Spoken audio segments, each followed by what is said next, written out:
What up? We're Iron Tom. This song, it's called Boy Born. Welcome to the Enter the Shell show.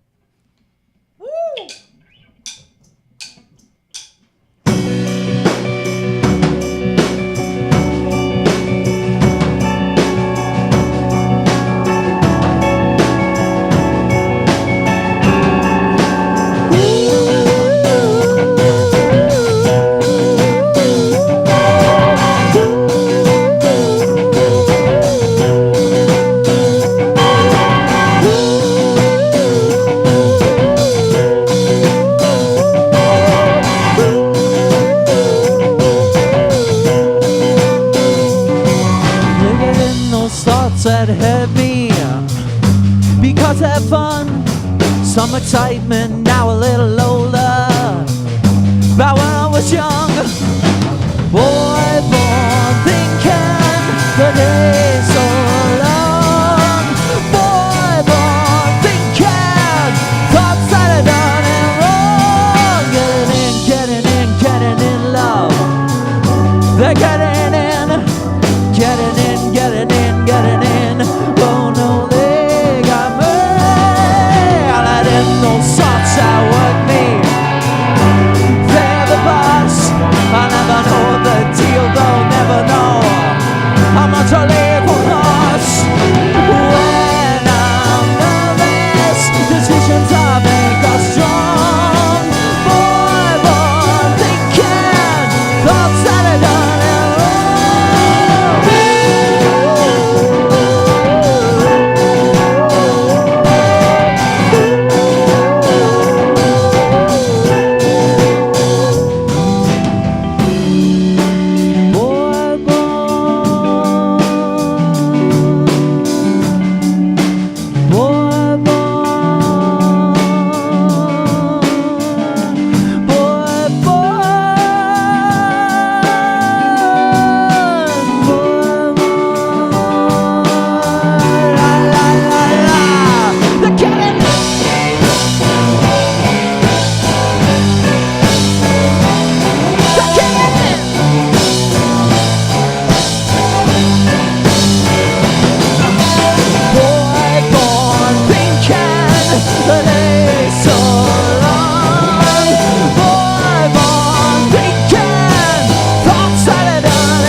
Running so late today, and the reason why, well, there was a few reasons, but one of the reasons was I had to get a haircut. And your hair just reminded me of that, because there are times where I go, I want to say 2 months without a haircut, and it drives me crazy. I'm one of those people that I can't stand long hair. I wish I had long hair, but I just can't stand it because it just gets like kind of all over the place, and it's not for me. So I had enough time to go get a haircut, and then by the time I jumped in my car, I was already 30 minutes like ahead of schedule. But let's talk about haircuts. Do you guys do a lot of hair cutting, or are you guys into that? Well, about, how long was it ago? 6 or 8 months ago? Actually, about a year ago, all these guys decided to shave their heads. And my hair was longer than it was now. And I got a series of phone calls over a course of 2 days. The first people to do it was, I think it was Zach, Harry, and Dill. Then Dan fell suit, and then it was my turn, and I didn't do it. And I made a bet with them. It's not really a bet. Dude, it just doesn't. I mean, I'll see how I feel about it. It's a decree. I told them I'd shave my head when we get signed.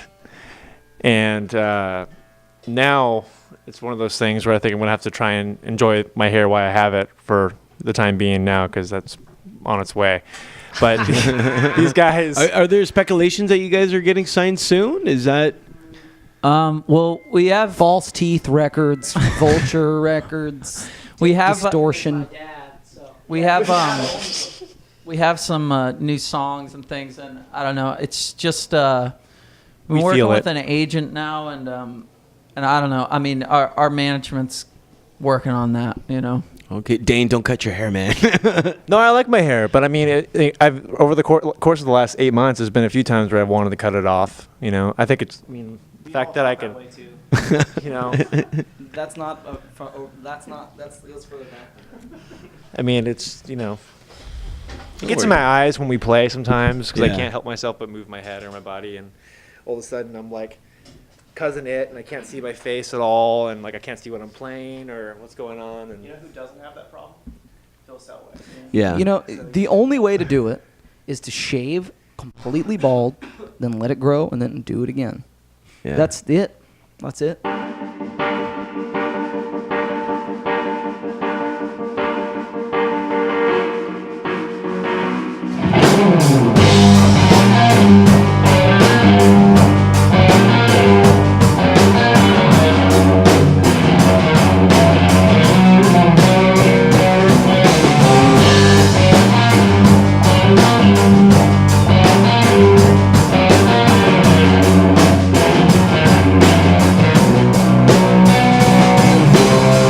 I tried hard to kid all of me so well hid, and people thought I was such a nice guy. Oh, it was beautiful.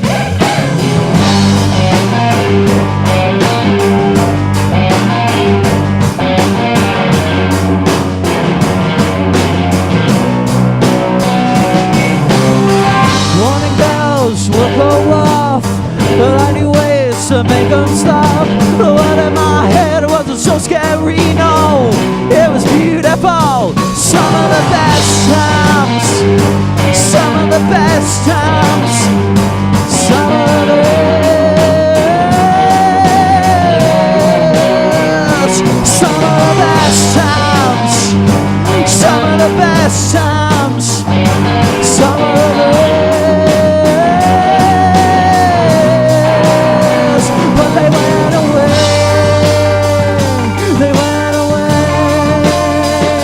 they went away, they went away. Well, now it's warm in the Sunday sun, with the reading done, it's what will make me steady, only when I'm ready.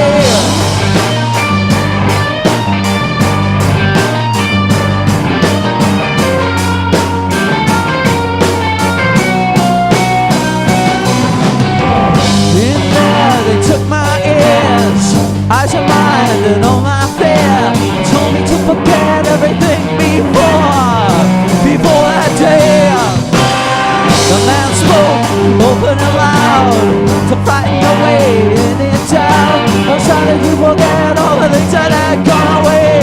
It was beautiful, some of the best times, some of the best times, some of the best.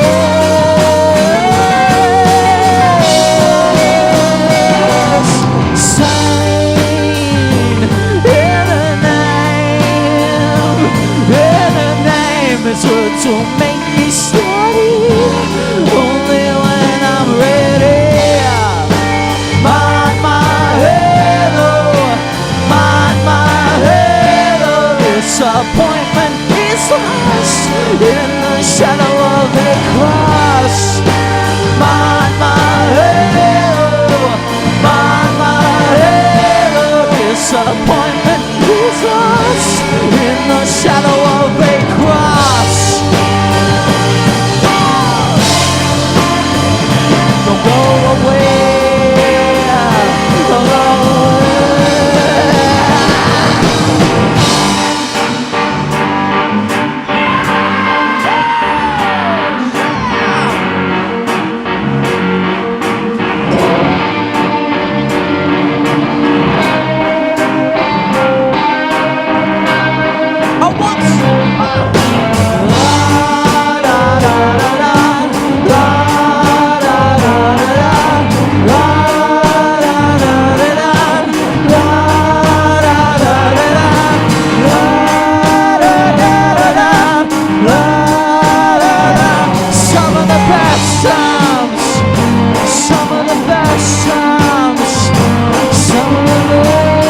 Now, I read this about you guys, and I was very curious.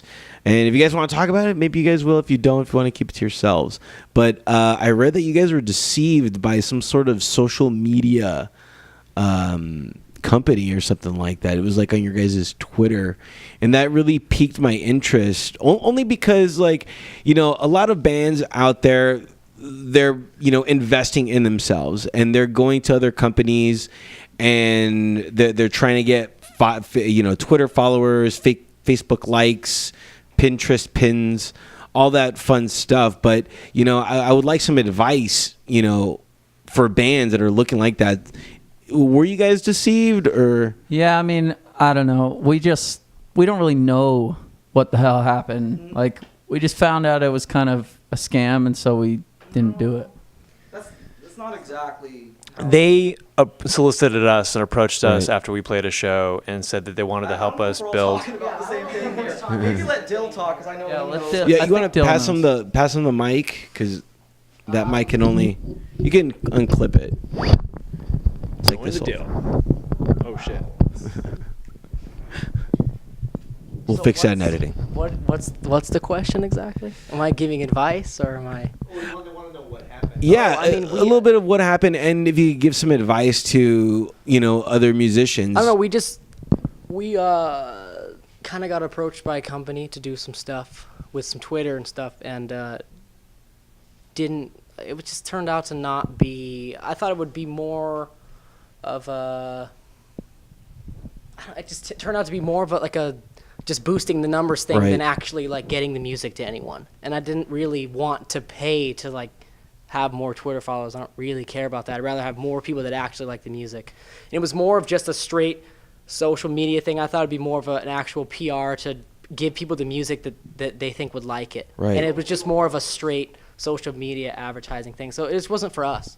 For some people, maybe they like those numbers Right.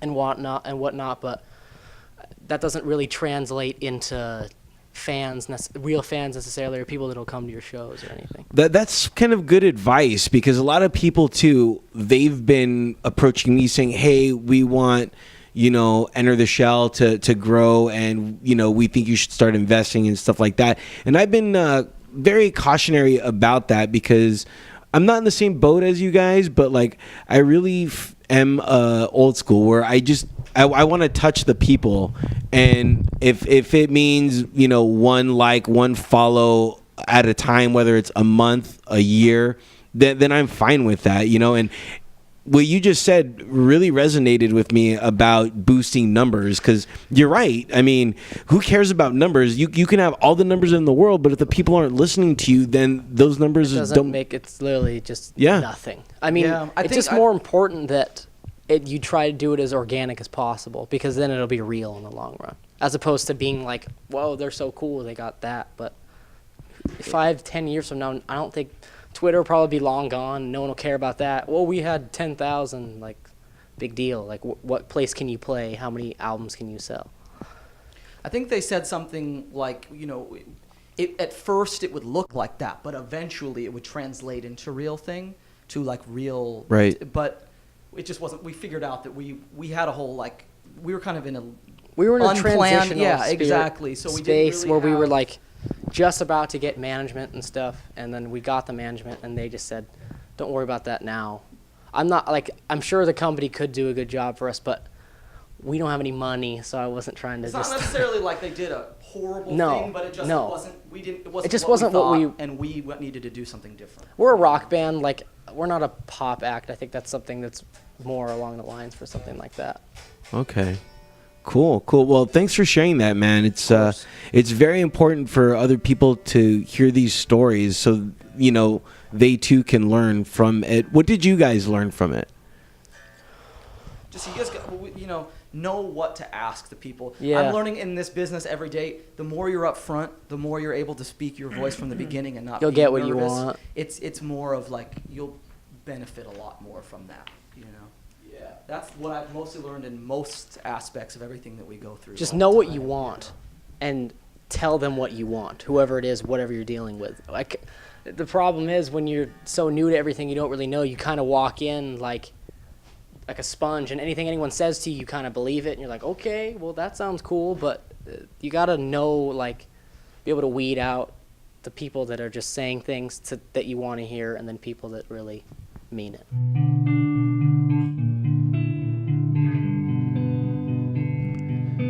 If I hadn't had years of practice,